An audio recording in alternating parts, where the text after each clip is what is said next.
60 நாட்கள் யுத்த நிறுத்தம் தொடரும் என்கிற செய்தியாக அந்த செய்தியை நம்மளும் கொண்டு வந்து சொல்லி இருந்தோம். இந்த மாதிரியான சூழல்ல இதுவரைக்கும் அந்த செய்தி தொடர்பான உத்தியோகபூர்வ பதில்களை இஸ்ரேல் வழங்காமல் இருக்கிறது. சமாதானத்தை ஒப்புக்கொள்கிறதா இல்லையா என்பதை இஸ்ரேல் இதுவரைக்கும் சொல்லாத நிலையில இஸ்ரேலுடைய முன்னாள் தரைப்படைகளின் தளபதியாக செயல்பட்ட கைட் சூர் என்கிறவர் இவர் இன்றைக்கு வெளியிட்டிருக்கக்கூடிய அறிக்கைகளை இஸ்ரேலுடைய பத்திரிகைகள் குறிப்பாக எடியோத் அஹ்ரோனோத் ஒரு முக்கியமான செய்தியாக வெளியிட்டிருக்கிறது. காசா நகரத்தையும் அதனுடைய மத்திய பகுதிகளையும் ஆக்கிரமிப்பதால் எந்த விதமான சாதனைகளையும் இஸ்ரேல் அடைய முடியாது. இவர் ஒரு தரைப்படையினுடைய முன்னாள் தளபதி. இவர் பாலஸ்தீனத்துக்கு சப்போர்ட்டிவா நீங்க இல்ல என்று சொல்லிட்டு ஒரு தரப்பு மொத்தமாக பாலஸ்தீனத்திற்கு ஆதரவாக பதவி விலகியதால் ஏற்பட்டிருக்கக்கூடிய விளைவு என்னன்னு சொன்னா, யாரு அரசாங்கமாக இப்ப இருக்கிறாங்களோ அவங்க உடனடியாக இஸ்ரேலை இன அழிப்பு செய்யக்கூடிய ஒரு அரசாங்கம் என்கிற வெளிப்படையான வார்த்தைகளில் விமர்சனம் செய்திருக்கிற செய்தியும் இன்றைக்கு வெளியாகி இருக்கக்கூடிய நேரத்தில் தான் அன்பிற்கினிய சகோதர சகோதரிகளே, நம் அனைவர் மீதும் ஏக இறைவனுடைய அமைதியும் கருணையும் உண்டாகட்டுமாக என்கிற உயரிய பிரார்த்தனைகளோடு பாலஸ்தீனத்தினுடைய காசா பகுதிகளில் 689வது நாளாகவும் இஸ்ரேலிய ஆக்கிரமிப்பு இராணுவம் நடத்தி வரக்கூடிய படுபயங்கரமான தாக்குதல்கள் தொடர்பான இன்றைய நாளுக்குரிய செய்திகளைத்தான் நாம் பார்க்க இருக்கிறோம். தொடர்ந்தும் கிட்டத்தட்ட 689 நாட்கள் எனும்போது 2 ஆண்டுகளை நாம் நெருங்கிக் கொண்டிருக்கிறோம். காசாவினுடைய அப்பாவிகள் 77,000க்கு மேற்பட்டவர்கள் கொல்லப்பட்டிருக்கிறார்கள், ஷஹீதாகி இருக்கிறார்கள். காசா என்று ஒரு பகுதியை கூட பார்க்க முடியாத அளவுக்கு தரைக்கு மேல் அத்தனை கட்டிடங்களும் அழிக்கப்பட்டிருக்கிறது. கூடாரங்களுக்குள் கொட்டும் மழையிலும் தாங்க முடியாத வெயிலிலும் காசாவினுடைய அப்பாவிகள் படாத பாடு கஷ்டங்களை பட்டுக் கொண்டிருக்கும் போது தொடர்ந்து மருத்துவமனைகள் மீதும் அப்பாவி மக்கள் மீதும் இஸ்ரேலிய ஆக்கிரமிப்பு ராணுவம் தாக்குதல்களையும் நடத்தி வருகிறது. கடந்த 24 மணி நேரங்களுக்குள்ளாக இஸ்ரேல் நடத்தி இருக்கக்கூடிய தாக்குதல்களில் 92 அப்பாவிகள் கொல்லப்பட்டிருக்கிறார்கள், ஷஹீதாகி இருக்கிறார்கள். 427 பேர் படுகாயம் அடைந்திருக்கிறார்கள் என்கிற செய்திகளோடு இன்றைக்கு மீண்டும் இஸ்ரேலிய ஆக்கிரமிப்பு ராணுவம் பாலஸ்தீனத்தினுடைய மருத்துவமனைகள் மீதும் தாக்குதல்களை நடத்தி இருக்கிறது. அந்த செய்திகளுக்கு செல்வதற்கு முன்பதாக காசாவிலே தொடர்ந்தும் பட்டினியால் அப்பாவிகள் கொல்லப்பட்டுக் கொண்டிருக்கிறார்கள். உண்ண உணவில்லை, எடுப்பதற்கு மருந்துகள் இல்லை, குடிப்பதற்கு தண்ணீர் இல்லை என்கிற நிலை தொடர்ந்து வந்து கொண்டிருக்கிறது. உலகத்திலே எந்த நாட்டு மக்களும் படாத அவலத்தை அப்பாவி மக்கள் பட்டு வரக்கூடிய சூழல்ல இதுவரைக்கும் 300க்கும் மேற்பட்டவர்கள் காசாவிலே ஊட்டச்சத்து குறைபாட்டால், அதாவது உண்பதற்கு உணவில்லாமல் கொல்லப்பட்டிருக்கிறார்கள், ஷஹீதாகி இருக்கிறார்கள். பட்டினி மரணங்கள் தொடர்கிறது என்கிற நிலையில கடந்த வாரம் திங்கட்கிழமை பாலஸ்தீன விடுதலை அமைப்பினர் காசா தொடர்பாக ஈஜிப்டும் கத்தரும் அமெரிக்காவோடு இணைந்து முன்வைத்த ஒரு சமாதான உடன்படிக்கையை நாங்கள் ஒப்புக்கொள்கிறோம் என்று அறிவித்திருந்தார்கள். 2 மாதங்கள் 60 நாட்கள் யுத்த நிறுத்தம் தொடரும் என்கிற செய்தியாக அந்த செய்தியை நம்மளும் கொண்டு வந்து சொல்லி இருந்தோம். இந்த மாதிரியான சூழல்ல இதுவரைக்கும் அந்த செய்தி தொடர்பான உத்தியோகபூர்வ பதில்களை இஸ்ரேல் வழங்காமல் இருக்கிறது. சமாதானத்தை ஒப்புக்கொள்கிறதா இல்லையா என்பதை இஸ்ரேல் இதுவரைக்கும் சொல்லாத நிலையில பாலஸ்தீன விடுதலை அமைப்போடு செய்யக்கூடிய எந்த ஒரு ஒப்பந்தமாக இருந்தாலும் இஸ்ரேல் சொல்வதை அவர்கள் கேட்பார்கள் என்றால் மட்டும்தான் அது சாத்தியப்படும் என்கிற செய்திகளை இன்றைக்கு இஸ்ரேலுடைய அதிகாரிகள் சொல்லி இருப்பதாக இஸ்ரேலுடைய சேனல் 20 வெளியிட்டிருக்கக்கூடிய செய்திகளை நம்ம பார்க்க முடிகிறது. அதிலே விரிவாக அவங்க சொல்லக்கூடிய ஒரு செய்தி என்னன்னு சொன்னா, அனைத்து கைதிகளும் நிபந்தனை இல்லாமல் பாலஸ்தீன விடுதலை அமைப்பு விடுதலை செய்ய வேண்டும். இஸ்ரேலுடைய விதிமுறைகள் அத்தனையுமே அவர்கள் ஏற்றுக்கொள்ள வேண்டும். அப்படி ஏற்றுக்கொண்டால் மட்டும்தான் ஒரு சமாதானத்திற்கு, ஒரு யுத்த நிறுத்தத்திற்கு நாங்கள் வருவோம் என்று சொல்லக்கூடியவர்கள் என்ன சொல்றாங்கன்னு சொன்னா, ஆனாலும் இந்த பேச்சுவார்த்தைகள் காரணமாக காசா மீதான யுத்தம் நிரந்தரமாக நிறுத்தப்படும் என்பதற்கு நாங்கள் ஒப்புக்கொள்ள முடியாது. மாறாக பேச்சுவார்த்தை நடந்து கொண்டிருந்தாலும், பேச்சுவார்த்தை நிலுவையில் இருந்தாலும் தாக்குதல்கள் தொடரும் என்கிற ஒரு தலைக்கணத்தின் உச்சத்தில் இருக்கக்கூடிய ஒரு அறிவிப்பை இஸ்ரேலுடைய அதிகாரிகள் இன்றைக்கு வெளியிட்டிருக்கிறார்கள். இஸ்ரேலை பொறுத்தவரையில் பாலஸ்தீன அப்பாவிகளை கொன்று குவிப்பதையே நோக்கமாக கொண்டிருக்கக்கூடிய சூழலில் தான் பல விட்டுக் கொடுப்புகளை செய்து பாலஸ்தீன விடுதலை அமைப்பு இந்த ஒப்பந்தத்திற்கு தயாராக இருந்தது. இருந்தாலும் நிரந்தர யுத்த நிறுத்தம் என்பதில் அவர்கள் எந்த விட்டுக் கொடுப்பையும் செய்வதற்கு தயாரில்லை. பாலஸ்தீன பாலஸ்தீன மண் எங்களுக்கு தேவை என்பதில் உறுதியாக இருக்கக்கூடிய சூழல்ல தான் இந்த கருத்துக்களை இஸ்ரேல் சொல்லி இருக்கிறது. எது எப்படி போனாலும் இஸ்ரேலிய ராணுவம் காசா மண்ணிலே புதைந்து நிற்கிறது, தோல்விக்கு மேல் தோல்விகளை சந்தித்துக் கொண்டிருக்கிறது, பல இழப்புகளை சந்தித்து தற்போது யுத்தத்தை முடிக்க முடியாமல் தவிக்கக்கூடிய சூழல்ல தான் யுத்தத்தால் முடிக்க முடியாது தோல்வியுற்றிருக்கக்கூடிய நிலையில சமாதானம் என்கிற பேரில் நாங்க சொன்னதை தான் அவங்க கேட்டிருக்கிறாங்க என்கிற ஒரு பிம்பத்தை அவர்கள் காட்டினால் தான் தங்களுடைய வெற்றிகளை சுவீகரித்துக் கொள்ள முடியும் என்று நினைக்கிறார்கள். ஆனால் அதற்கு ஒருபோதும் நாங்கள் தயாரில்லை என்பதை திடமாக அறிவித்திருக்கிறது பாலஸ்தீன விடுதலை அமைப்பு. அதே நேரத்தில் காசாவில் நடக்கக்கூடிய இனப்படுகொலைகளை நிறுத்த கோரி இன்றைக்கும் மொரீஷியஸ் உள்ளிட்ட பல பகுதிகளில் பாரிய ஆர்ப்பாட்டங்கள் நடைபெற்றிருக்கிறது. காசாவோடு நாம் இணைந்து செல்ல வேண்டும், பாலஸ்தீன அப்பாவிகளுக்கு நாம் துணையாக நிற்க வேண்டும் என்கிற கோரிக்கை வலியுறுத்தி நடத்தப்பட்ட இந்த ஆர்ப்பாட்டத்தினுடைய ஒரு பகுதி காட்சியை தான் நீங்க பார்க்குறீங்க.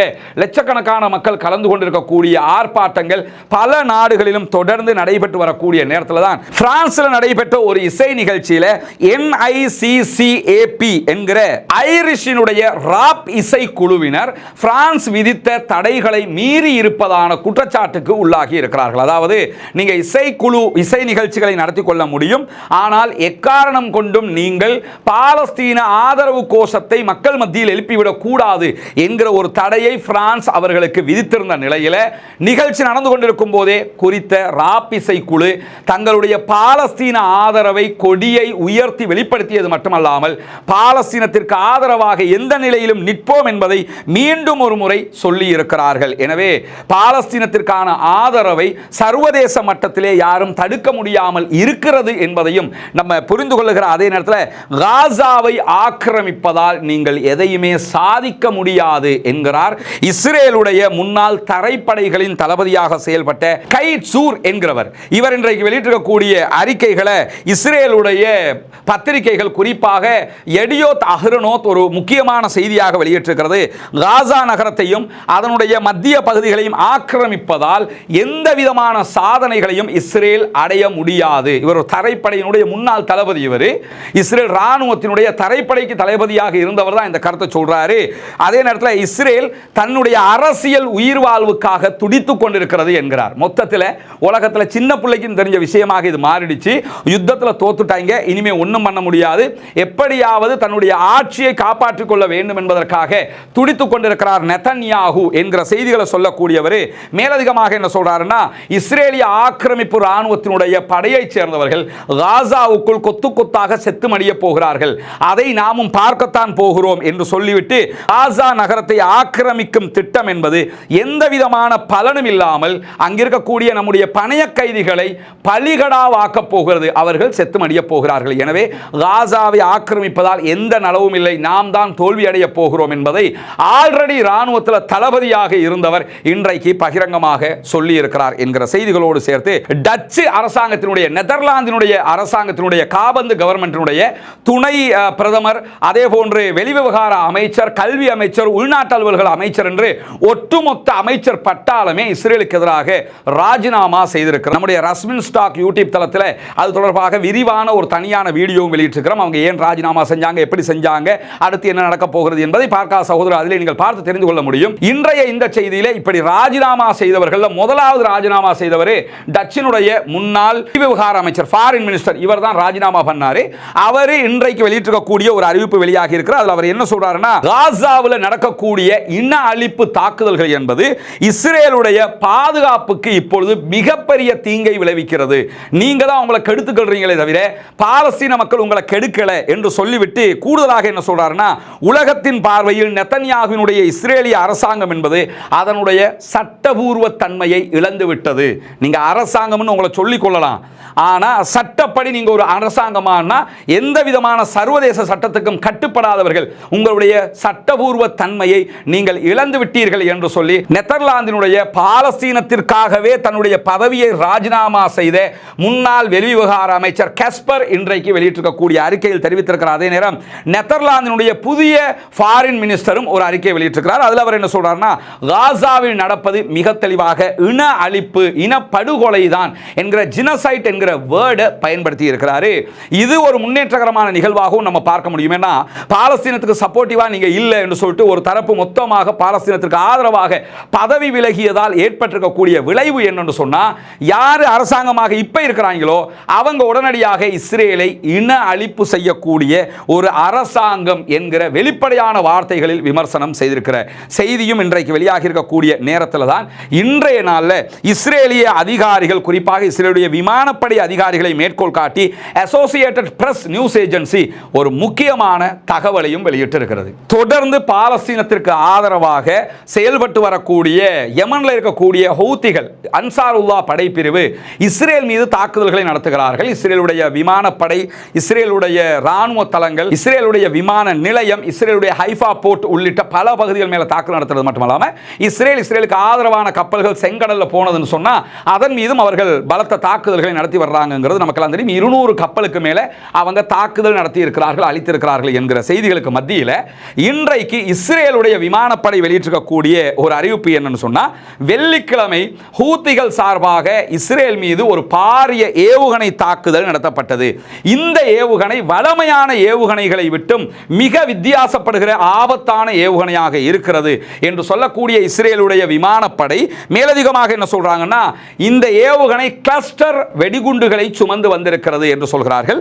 கிளஸ்டர் வெடிகுண்டுகளை சுமந்து வரக்கூடிய ஏவுகணைகளை ஏரோ சிஸ்டம் மூலமாகவோ அல்லது தேட் மூலமாகவோ அல்லது நம்மள்ட்ட இருக்கிற அயன்டோம் மூலமாகவோ தடுத்து நிறுத்த முடியாத ஒரு மிகப்பெரிய துர்ப்பாக்கிய நிலை நமக்கு இருக்கிறது. எனவே கிளஸ்டர் குண்டு தாக்குதல் என்பது வெடித்து சிதறக்கூடிய ஒரு நிலையாக இருக்கிறது. அது நம்மளால் தடுக்க முடியல. பெரிய ஆபத்துகளை வெள்ளிக்கிழமை நமக்கு விளைவித்திருக்கிறது. இது நம்மால் தாங்கிக் கொள்ள முடியாத ஆபத்துகளை தரப்போகிறது. இந்த கிளஸ்டர் குண்டுகளை ஏவுகணைகளில் பயன்படுத்தக்கூடிய தொழில்நுட்பத்தை இவர்களுக்கு ஈரான் தான் வழங்கி இருக்கிறது என்று சொல்லி இன்றைக்கு இஸ்ரேலுடைய விமானப்படையை தன்னுடைய கையாலாகத்தனத்தை கைவிரித்து சொல்லி இருக்கிறார்கள்.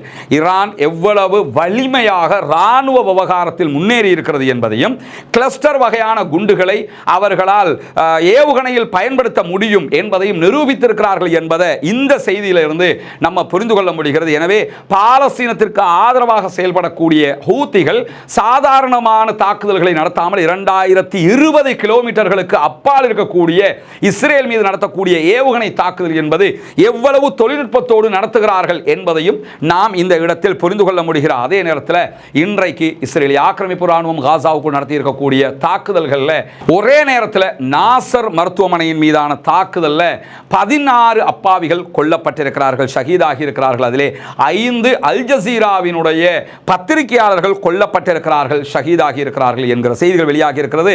இந்த 5 பேர்ல ஒருத்தங்க பெண் பத்திரிகையாளர், மீதி 4 பேருமே ஆண்கள். மொத்தம் 5 பேர் ஒரே நேரத்தில் கொல்லப்பட்டிருக்கிறார்கள்.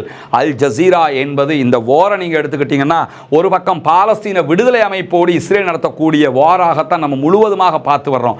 ஆனால் நிஜமாகவே சர்வதேச மட்டத்தில் வார் யாரோடு நடந்து வருதுன்னு கேட்டால் அல் ஜசீராவோடு நடந்து வருகிறது என்று கூட நாம் சொல்ல முடியும். ஏன்னா ஊடக யுத்தத்தில் அல் ஜசீரா தான் இஸ்ரேலோடு சண்டை பிடித்துக் கொண்டிருக்கிறது.